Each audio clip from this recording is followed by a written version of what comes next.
Hello, everyone. I'm back. I know it's been a while, but I've had January tends to be a difficult month for me. Uh, the weather really affects me. So when it gets all gray and clouded and smoggy and foggy overhead and cold snow on the ground, I tend to kind of just stay inside all the time and not go anywhere. But as you can see behind the blinds, the sun is out. I can't open the blinds because it's too bright. But the weather is getting better. Spring is arriving, and life is changing. So here I am with my next video. Anyway, so I'm dealing with a tender topic today, and it's dealing with rejection, and it's it's a topic everybody goes through. I think I happen to be an expert on this. Just because I've had a lot of it over the years. But, we all go through it, and depending on the level of how we deal with it is the level of how much we were hoping for something in the first place. So let me tell you a little bit of a story. Okay, so the reason I say I've been through a lot of rejection over the years was because I had a tendency to always fall for guys that were not interested in me. And so it was always a one-sided thing, I never can remember the name for that. I know they're unrequited love. There you go. That's the name for that. Anyway, so I would tend to fall for men that weren't really interested. Now, because of that, I went through a lot of rejection and heartbreak and things like that over the years. But there were other rejections that I dealt with too, interviewing for a job and I didn't get rejected. Even as little kids, everybody goes through it. Even as like little kids, I want to be your friend. No, I don't want to be your friend. That kind of thing. So why am I talking about this? Because everyone has to go through that, and I think we all deal with it in different ways. But I think there are some really healthy ways to deal with it. And I think there are some ways that are not so healthy to deal with it. And so that's kind of why I'm bringing this up. I'm going to refer to an experience which actually my friend Cohen asked me to do a video on a couple of years ago. And I never did it because it was still too tender of a subject for me to talk about. And it still is to this day. It's still a difficult subject for me to talk about, which is why I have notes to keep me on track. And also why I have my tissue clip, which I probably will need. But anyway, here we go. Here's my story. So I had just gone through a really difficult time. I had lost my mother. I went through a divorce. And my mom died. And her and I were best friends. So it was those two things together was really hard for me emotionally to start getting over. And so it took me a couple of months after my divorce, but I started dating online again. And a lot of you know this story, for those of you who watch this video, but some of you don't. So I'm sharing for the ones who don't know this story. Anyway, so while I was online, I met two different men. One of them who I was very physically attracted to, and the other one I was physically attracted to, but I kind of fell in love. And he said he fell in love back with me. It was kind of like head over heels, love at first sight type of thing. I had never experienced it before. It was unbelievable. But anyway, so, and the other guy I was very interested in the other guy too. And anyway, they were both in London. So I traveled to London and I met with the both of them and had amazing dates with the both of them. Came home feeling much better about myself because I was thinking, I had gone through years of being infatuated with guys that weren't interested. And now there were two guys, one I was madly in love with and the other one I was very infatuated with. And these two men appeared to be interested in me as well. Well, what happened was one of the men turned out to be married and neglected to tell me that, of course. And he, Anyway, he said he was separated and getting a divorce. So I thought, well, there's still a chance. But he stopped writing me after I got back from London. And I think what he was looking for, honestly, was a mistress, and I don't do that. I don't sleep around. So that could be part of my problem. But anyway, it was heartbreaking because the emails, slowly disappeared.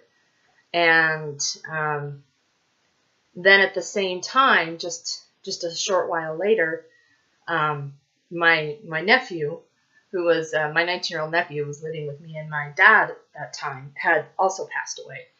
And so in a space of a year, I went through a divorce, 2 family deaths, and falling in love with somebody who ended up rejecting me. That was the most heartbreaking thing I'd ever been through. But how did I deal with it? Initially, I didn't deal with it very well. I ended up going out with a lot of different men, and I had my heart broken, so I started to become a heartbreaker. Can I recommend not doing this? I hate hurting people. I hate it. And I didn't intend to do that. I really had no intention of going out and doing that, but I just thought I was trying to move on. And, but, I didn't give myself time to kind of heal and get over all the things that had happened. And that's not the end of the story. So what happened was this. So after I got back and after my, nephew passed away, I was home for about 9 months. And I knew in my heart that I wasn't going to be able to move on because I was still very interested in these 2 men. So I emailed them both and said, if I came back to London, would you want to see me? They both said they did. And make a long story short, I went there and they both stood me up. So talk about soul-crushing blow. I came back from that absolutely devastated. I just pretty much went inside of myself. It was so much pain that I dealt with over the course of, 2 years. And anyway, but how did I deal with it? The good things there, when people will deal with that kind of pain of rejection, either, it could be through divorce, it can be through other ways. A lot of times they become, the unhealthy ways are dealing with, letting yourself become an addict of anything bad. Do not, people become alcoholics or drug addicts or addicts of other things. Don't do it. There are other ways to deal with the pain. And what you're doing is you're kind of numbing the pain, but then you don't work through it. And as human beings, that's part of our experiences here, is we're to learn to become stronger people. And so how did I deal with it? Well, first of all, tears. Tears, everybody has to let it out, whether you're a woman or a man. I don't know how men deal with it. I really don't. But, I know we all get sad sometimes. And there's nothing wrong with letting it out. Because if you continue to hold it all inside, it's just gonna hurt you. It's just gonna eat you up, not just emotionally, but you're gonna have physical effects from it that are not good for your health. So you need to let it out. That is number one. But you don't have to wallow in it either. Other things that helped me get through it, I went on long walks. I talked to close friends and families, and the number one thing to help me through all of this was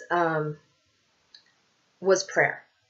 And I'm a spiritual person, so prayer is my number one tool for getting through anything. Now, this is not for everybody, and that's okay if you're not. We all have our different ways. Sometimes nature is somebody's spiritual way of getting through something, or sometimes there are other ways. Music was a big one for me. I listened to a lot of music, and that helped me. wrote a lot. I wrote in a journal a lot.